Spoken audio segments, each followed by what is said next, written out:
I'm reading from the book All the Women of the Bible, and this is the story Eve and the Charms of the Plausible Stranger, and this is part 3.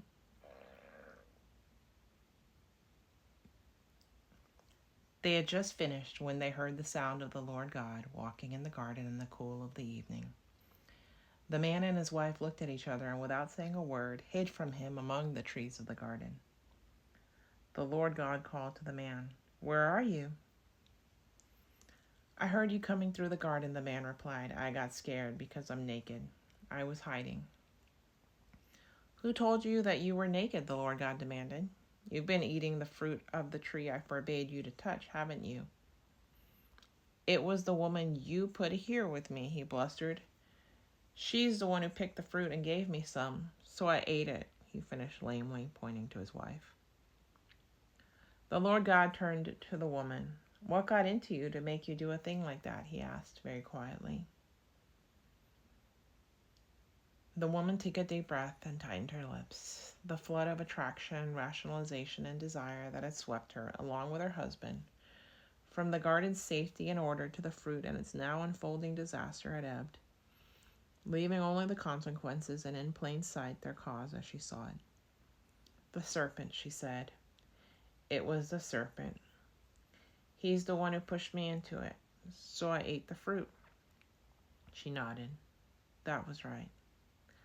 Then the Lord God said to the serpent, "Because you have done this, be accursed beyond all cattle, all wild beasts.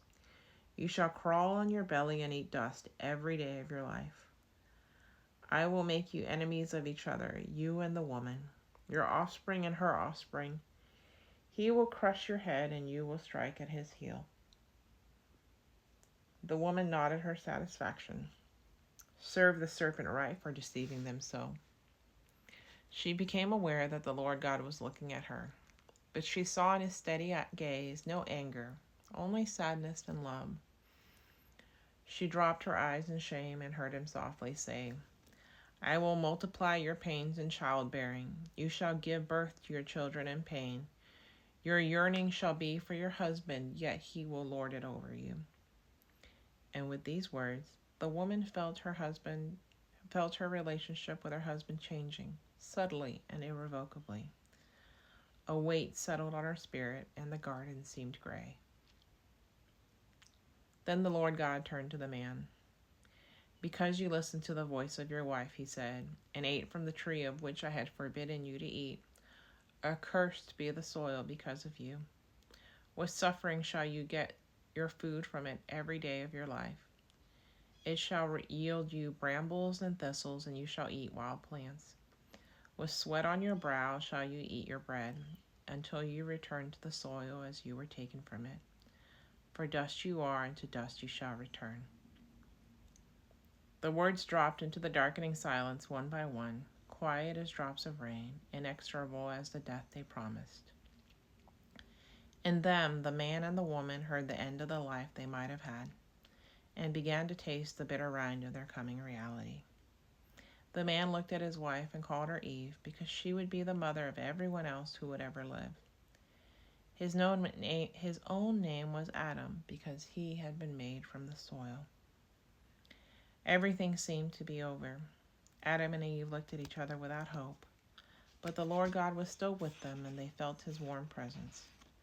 Surprised, they looked at him, questioning, hoping. He smiled slightly and shook his head with sympathy, it seemed. Then he bent down, picked up some skins of animals, and made clothing for them, for he was unwilling to send them away from the garden with no protection against the cold. As they dressed, they heard him talking to himself. "See, the man has become like one of us, with his knowledge of good and evil. He must not be allowed to stretch his hand out next and pick from the tree of life also and eat some and live forever." Hearing the words, Eve nodded. The serpent had been right, but not as she had understood them. Their eating of the fruit had really been not just ascending to godly powers they could hold and use, but attempting to be God for themselves in the universe, and that they could never have done. They would have destroyed everything she knew, and if they were to live forever, the destruction would never end. She looked at Adam to tell him what she'd understood, but there was no time. The Lord God was leading them to the edge of the garden. They turned to look at him one last time in this form, and then, at his nod, stepped out of the garden, hand in hand, and began to walk. Behind them, the Lord God set his cherubim with a flaming sword to guard the way to the tree of life and prevent their ever returning to the garden of their beginning.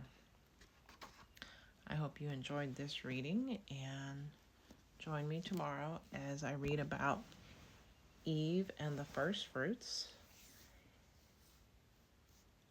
And if you enjoyed this content, if you would consider subscribing. I just want to get to 10,000 subscribers so I can put this on a playlist. So if you wanted to, you could play it all night long on a continuous loop. So, as ever and as always, I am so glad you exist. I am proud of you and I love you. And I hope you never ever forget that somebody smiled today because of you. Because you are enough. You matter, you are worthy, and you are perfect. You always have been. You always will be.